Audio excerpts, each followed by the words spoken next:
নিতুমণি শইকীয়া আমি সাজু হৈছোঁ ইলেকশ্যন হেডকোৱাৰ্টাৰ আমি প্ৰত্যেকটো নিৰ্বাচনত আমি এইদৰে আমি প্ৰতিটো খবৰ আমি দিওঁ ৰাইজক আৰু আমি দৰ্শকক আজি দিম বিহাৰৰ ওপৰত আজি সকলো দৃষ্টি নিবদ্ধ থাকিব আজি গোটেই দিনটো আজি সমগ্ৰ দেশত এইকাৰণে থাকিব যে বিহাৰ হিন্দী বেল্টৰ এখন ৰাজ্য তাৰপিছত নেক্সট 5খন ৰাজ্যত নিৰ্বাচন আছে বিধানসভা নিৰ্বাচন আমাৰ অসমো আছে আৰু এবাৰ দেখা গ'ল বিহাৰত যে যিটো ভোটিং যিটো পাৰ্চেণ্টেজ বিহাৰৰ মানুহে ভোট দিবলৈ নাযায় এই কথাটো এটা অভিযোগ আছে বিহাৰত আগৰবাৰ যদি আমি চাওঁ যে তাত বিহাৰত অভাৰঅল আগৰবাৰ 57.29%। এইবাৰ কিন্তু অভাৰঅল যদি আমি চাওঁ তেতিয়াহ'লে আমি দেখিম যে এইবাৰ দুয়োটা মিলাই পেলাই ফাৰ্ষ্ট ফেজ ছেকেণ্ড ফেজ মিলাই পেলাই 67.13 কিন্তু ফাৰ্ষ্ট ফেজত 65 আৰু ছেকেণ্ড ফেজত 68 অভাৰঅল কিন্তু 67 তথাপিও কিন্তু বহুত বেছি গতিকে এই কথাটোৱে আচলতে আজি কাক আমি যিবোৰ সহায় কৰিব বুলি কওঁ যে দেখোঁ যে যেতিয়া ভোট বেছি হয় পৰিৱৰ্তন বিচাৰে ৰাইজ বেছিকৈ ওলাই আহে এইবাৰ কি হ'ব পাৰে বুলি আপুনি পূৰ্বানুমান কৰিব নয়ন প্ৰথম কথা হ'ল এইবাৰৰ পাৰ্চেণ্টেজটো যে বৃদ্ধি হৈছে তাৰ দুটা কাৰণ আছে বুলি মই ব্যক্তিগতভাৱে ভাবোঁ এক নম্বৰৰ কথা হ'ল যে যি দুটা ডেটত এইবাৰ নিৰ্বাচন অনুষ্ঠিত হৈছে 6 আৰু 11 আপুনি চাব যে এইবাৰ নিৰ্বাচন আয়োগে হয়তো খুব কৌশলেৰে এই দুটা ডেটত নিৰ্বাচন অনুষ্ঠিত কৰিছে ছঠ পূজাৰ ঠিক পিছতেই কাৰণ ছঠ পূজাত বিহাৰৰ যিসকল যুৱক যুৱতী সাধাৰণতে বাহিৰত থাকে বা যিবিলাক শ্ৰমজীৱী মানুহ যিবিলাক বাহিৰত থাকে সেই মানুহখিনি এইবাৰ ছঠ পূজাত বিহাৰলৈ যেতিয়া গৈছে তেওঁলোকে কিন্তু এইবাৰ ভোট দিছে একদম ছঠ পূজাৰ পিছতেই নিৰ্বাচনটো অনুষ্ঠিত কৰিছে গতিকে আগৰ তুলনাত মই ভাবোঁ এক নম্বৰ এটা কাৰণ হৈছে এইবাৰ বৃদ্ধি পাইছে সেইটো কাৰণত যে ছঠ পূজাৰ পিছতেই নিৰ্বাচন অনুষ্ঠিত কৰিছে গতিকে বিহাৰত এইবাৰ বহু মানুহে ভোটাধিকাৰ সাব্যস্ত কৰাৰ সুযোগ আৰু সুবিধা পাইছে যিটো আগৰ নিৰ্বাচনত নাপাইছিল 2 নম্বৰ কথা হৈছে যে আমি যদি চাওঁ তেনেহ'লে প্ৰায় 8 কোটি ভোটাৰ আছে তেওঁলোকৰ এই 8 কোটি ভোটাৰৰ ভিতৰত এইবাৰ যুৱ ভোটাৰ তেওঁলোকৰ 15 লাখ যুৱ ভোটাৰ আছে নতুন ভোটাৰ তাৰমানে যিসকলে নতুনকৈ ভোটাধিকাৰ সাব্যস্ত কৰিব এই যিসকল নতুন ভোটাৰ এইখিনিৰ মাজত এইবাৰ তেজস্বী যাদৱৰ যিটো কৰিশ্মা মানে তেওঁ যিটো এইবাৰ প্ৰচাৰ চলাইছিল বিশেষকৈ তেওঁ মূল ইছ্যুটোৱে আছিল নিবনুৱা সমস্যা আৰু ঘৰে ঘৰে চাকৰি এই নিবনুৱা সমস্যাৰ যিটো প্ৰতিশ্ৰুতি এইবাৰ বিহাৰৰ জনতাৰ কাৰণে বিশেষকৈ যুৱ ভোটাৰখিনিৰ কাৰণে খুব এটা ডাঙৰ আশা বিশেষকৈ তেজস্বী যাদৱৰ এই বক্তব্যখিনিয়ে সেইটো এটা প্ৰভাৱ পেলাইছে 3 নম্বৰ কিন্তু শইকীয়া ডাঙৰীয়া বিজেপি আকৌ কৈছে যে এইটো অসম্ভৱ ঘৰে ঘৰে চাকৰি অসম্ভৱ গতিকে তেওঁলোকে কৰ্মসংস্থাপন সৃষ্টি কৰিব 1 কোটি কৰ্মসংস্থাপন তেওঁলোকে সৃষ্টি কৰিব বুলি কৈছে বিজেপিয়ে কৈছে কিন্তু তাতে এটা কথা আছে যে ৰাজনৈতিক দলবিলাকেতো প্ৰতিশ্ৰুতি দিয়ে সকলো প্ৰতিশ্ৰুতিটো কেতিয়াও পালন কৰিব নোৱাৰে সেইটো সকলোৱে জানে বিজেপিয়ে যিটো কথা কৈছে যে ঘৰে তেওঁলোকে আৰজেডিয়ে মিছা প্ৰতিশ্ৰুতি দিছে মহাজোঁট বন্ধনে কিন্তু এইটো সম্ভৱ নহয় এওঁলোকে কৰ্মসংস্কৃতি দিব কিন্তু এওঁলোকে আকৌ আৰজেডিয়ে বা মহাজোঁট বন্ধনে উল্টাই আকৌ প্ৰশ্ন কৰিছে নহয় যে তোমালোকে ইমান বছৰ শাসনত থাকি তোমালোকে কিমান কৰ্মসংস্থাপন তোমালোকে সৃষ্টি কৰিলা সেই প্ৰশ্নটো এওঁলোকে কৰিছেতো গতিকে নয়ন মই ভাবোঁ যে আৰু এটা কাৰণ আছে যে এইবাৰ ভোট চুৰিৰ বিৰুদ্ধে যিটো ৰাহুল গান্ধীয়ে অভিযান আৰম্ভ কৰিছিল আৰু তাৰ পিছতে আকৌ এই তেজস্বী যাদৱেও বিহাৰৰ সুৰক্ষাৰ লৈ পেলাই যিটো তেওঁ কেম্পেইনিং আৰম্ভ কৰিছিল 5 দিন ধৰি যিটো গোটেই বিহাৰত তেওঁ এটা জনযাত্ৰা আৰম্ভ কৰিছিল মানে ৰাহুল গান্ধীৰ পিছতেই ভোট চুৰিৰ বিৰুদ্ধে যিটো ৰাহুল গান্ধীয়ে আৰম্ভ কৰিছিল তাৰপিছত যদি আপুনি চায় তেনেহ'লে বিহাৰখনক লৈ বিহাৰৰ অধিকাৰক লৈ এটা তেজস্বী যাদৱেও এটা কেম্পেইনিং কৰিছিল সেইটোত গোটেই কিন্তু সকলো মানুহৰ এইবাৰ অংশগ্ৰহণটো অলপ বেলেগ ধৰণৰ আছিল গতিকে মই ভাবোঁ এনেকুৱা কিছু কাৰণত এইবাৰ ভোটৰ পাৰ্চেণ্টেজটো তাত বৃদ্ধি হৈছে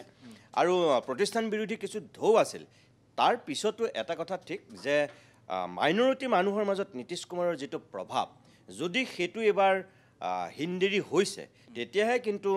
আৰজেডি বা মই ভাবোঁ তেজস্বী যাদৱহঁতৰ ক'ৰবাত আশা পূৰণ হ'ব কিন্তু মাইনৰিটি কিন্তু ইয়াত দুটা কথা জড়িত হৈছে বিশেষকৈ আপুনি যিহেতু কৈছে যে সংখ্যালঘু ভোটাৰ এই ক্ষেত্ৰত ভোট কাটাৰ হিচাপে আছাদুদ্দিন ওৱেইচি নাম ওলাইছে তেখেতে AIMIM যিটো দল তেওঁলোকে আগৰবাৰ তেওঁলোকে 5খন আসন পাইছে আৰু যিটো মাইনৰিটি বেল্ট আছে বিশেষকৈ সীমাঞ্চল যিটো অঞ্চল আছে সেই সীমাঞ্চলত কিন্তু তেওঁলোকৰ যথেষ্ট প্ৰভাৱ আছে তাত মুছলমান অধ্যুষিত বহুত অঞ্চল আছে তাত তেওঁলোকে ভোট পাইছে আৰু এইবাৰো তেওঁলোকে প্ৰাৰ্থী থিয় কৰাইছে গতিকে ভোট কাটা হিচাপ হ'ব পাৰে বুলি কৈছে বিজেপিৰ বি টিম বুলি কৈছে মহাগঠবন্ধনে ইফালে আকৌ JSP প্ৰশান্ত কিশোৰৰ যিটো দল তেওঁ নিজে খেলা নাই কিন্তু তেওঁ যি ধৰণে প্ৰাৰ্থী থিয় কৰাইছে তেওঁ যদি ভোটখিনি ভাগ হৈ যায় বিজেপিক সহায় কৰিব, এই ধৰণৰ কথা কিন্তু ওলাইছে এতিয়া। একদম ঠিক কথা কৈছে আপুনি যে JSP জন সুৰক্ষা পাৰ্টীৰ প্ৰশান্ত কিশোৰে নিজে নাই খেলা, কিন্তু তেওঁ নেখেলি যিটো কাম কৰিছে, আপুনি যদি চাই অপিনিয়ন পোল আৰু এক্সিট পোলে যিখিনি কথা কৈছে যে তেওঁলোকে ভোট কাটিব, কিছু ভোট কাটিব তেওঁলোকে, কিন্তু তেওঁলোকে কাৰ ভোট কাটিব এতিয়া সেইটো খুব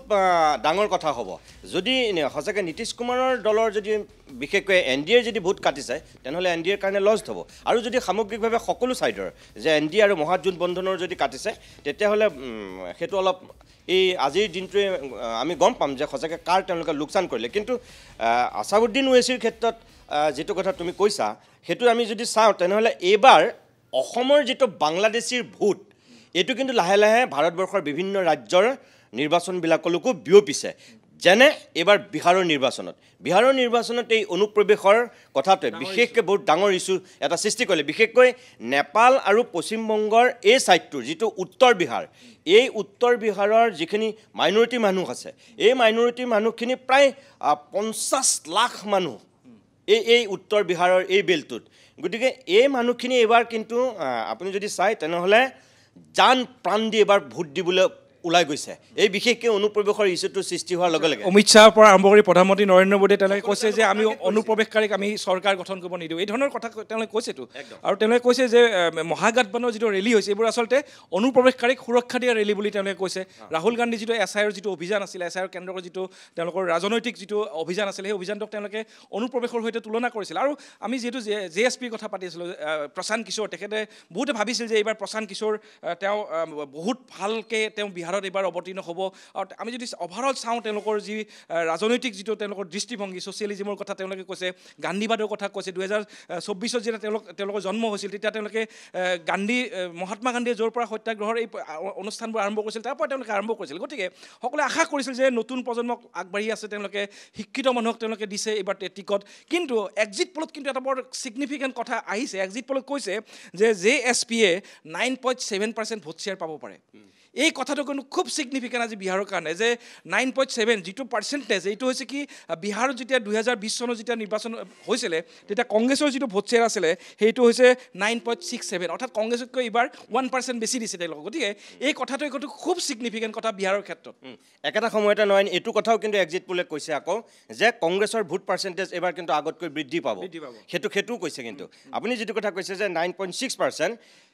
প্ৰশান্ত কিশোৰে মই ভাবোঁ যে জিকিব নোৱাৰিলেও এইবাৰৰ নিৰ্বাচনত কাৰোবাক যে হৰুৱাব, সেই হৰুৱাত যে এটা ভূমিকা ল'ব সেইটো কিন্তু খাটাং। তেওঁ কিবা ছিট পায় নে নাপায় মই সেইটো নাজানো, যে এক্সিট পলৰ মতে তেওঁ পাৰ্চেণ্টেজটো দেখুৱাইছে কিন্তু তেওঁক আসনৰ ক্ষেত্ৰত বৰ বিশেষ এটা দেখুওৱা নাই। সেইফালৰ পৰা এইটো খাটাং যে তেওঁ আসন কিমান পাব সেইটো সময়ে ক'ব, কিন্তু তেওঁ যে বেলেগক এবাৰ হৰুৱাব সেইটো কিন্তু খাটাং। আৰু এটা কথা নয়ন, তাতে মই যোগ দিম, যিটো জিতন মাঝিৰ যিটো হামেও কিন্তু পূৰ্বৰ পৰাই এটা নিৰ্দিষ্ট পাৰ্চেণ্টেজ তেওঁলোকে দখল কৰি আহিছে। এইবাৰো কিন্তু তেওঁলোককো কিন্তু এটা পাৰ্চেণ্টেজ এক্সিট পোলবিলাকে দিছে। গতিকে হামেও আমি যদি চাওঁ তেনেহ'লে যে জিতেন মাঝিৰ এটা বিশেষ বেল্টত তেওঁ নিজৰ গোষ্ঠীটোত সেইটো প্ৰভাৱ কিন্তু তেওঁ ধৰি ৰাখিছে। শইকীয়া, আপুনি কিছু সময় আগতে কৈছিলে যে বিহাৰৰ যুৱ ভোটাৰ, যিখিনি নতুন ভোটাৰ, এই নতুন ভোটাৰ তেওঁলোকে এবাৰ বিশেষ প্ৰভাৱ পেলাব। আৰু আমি যদি JSPৰ উত্থানটো চাওঁ, আমি JSPৰ ইয়াৰ আগৰ যেতিয়া বাই ইলেকশ্যন আছিল, 4টা সমষ্টি তেওঁলোকে বাই ইলেকশ্যন, তেওঁলোকৰ প্ৰথমটো ইলেকশ্যন আছিল। এইটো তেওঁলোকৰ আচলতে চাবলৈ গ'লে বিহাৰৰ পূৰ্ণাংগ ইলেকশ্যন প্ৰথম, কিন্তু ইয়াৰ আগত কিন্তু তেওঁলোকে 4টা উপনিৰ্বাচন সম্পৰীক্ষা কৰিছিল। তাত কিন্তু তেওঁলোকৰ ভাল ফলাফল নাছিলে, তেওঁলোক জিকিব নোৱাৰিলে। কিন্তু এইবাৰ তেওঁলোকে এটা নতুন সম্পৰীক্ষা চলাইছে। বিহাৰত আইৰাম গয়ৰামৰ ৰাজনীতি চলে বুলি কোৱা হয়। গতিকে সেই কথাটোৰ ধাৰণাটোৰ বিপৰীতে গৈ তেওঁলোকে শিক্ষিত মানুহক এইবাৰ পাৰ্টি থিয় কৰাইছে। মই যদি চাওঁ যে তেওঁলোকৰ ডক্টৰ আছে 22 গৰাকী,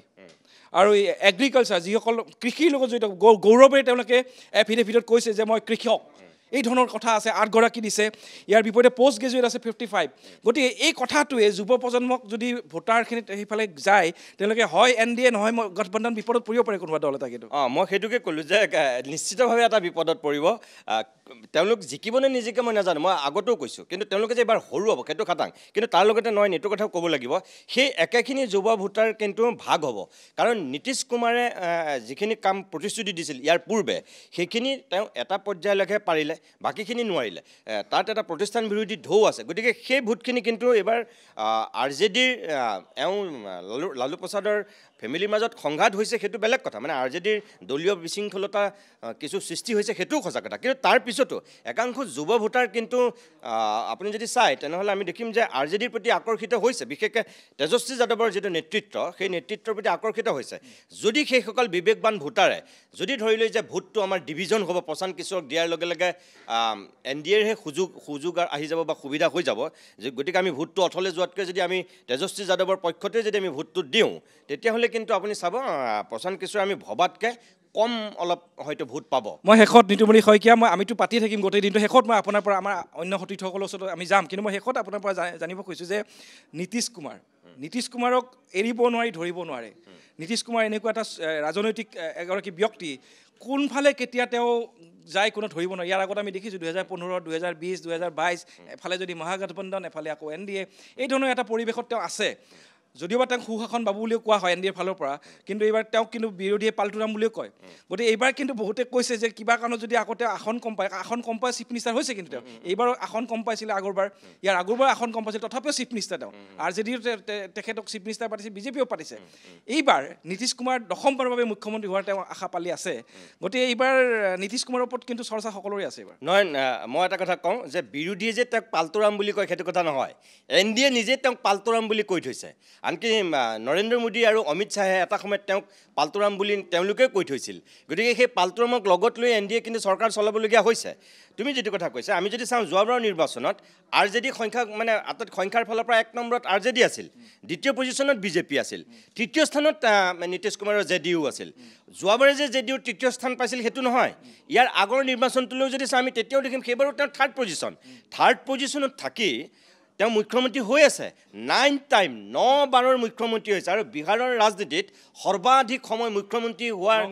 আটাইতকৈ ৰেকৰ্ড সৃষ্টি কৰা ব্যক্তিজনেই হৈছে নীতিশ কুমাৰ গতিকে এইবাৰো যে তেওঁ আকৌ মুখ্যমন্ত্ৰী হ'বলৈ আপ্ৰাণ চেষ্টা কৰিব যিকোনো এটা শিবিৰত থাকি তেওঁ যদি কিবা কাৰণত এন ডি এৰ লগত সংঘাত হৈ যায় বা তেওঁ মুখ্যমন্ত্ৰী হ'ব নোৱাৰাৰ এটা পজিশ্যনলৈ যায় তেওঁ যে আকৌ পাল্টি নামাৰিব তাৰ কোনো মানে নাই মই তেনেকৈ ভাবোঁ